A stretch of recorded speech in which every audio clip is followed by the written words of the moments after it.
President William Ruto neugite ati Kenya ni rikoragwo muhari-ini wa mbere ihenya-ini ria kugacirithia thayũ na ugitiri gitaru-ini kia Afrika ya irathiro.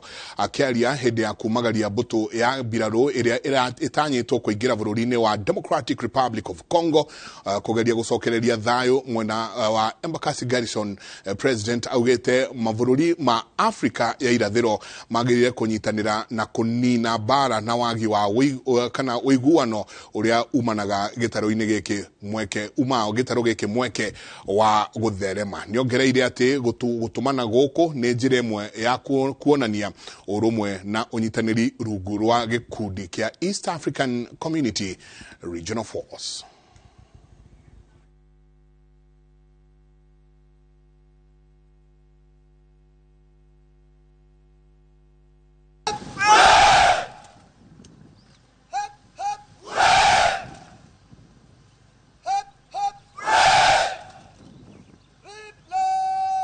Your Excellency, the success of this mission will be predicated majorly on the outcomes of the political and diplomatic track that demands for cessation of hostilities to create conditions for the disarmament of the armed groups. Heavenly Father, before you are men and women from the Kenya Defence Force.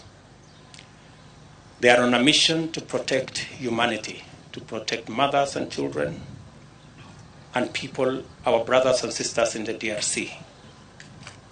We pray for them, Heavenly Father, as they go to execute this mandate, that you will go ahead of them, protect these men and women, give wisdom to their commanders,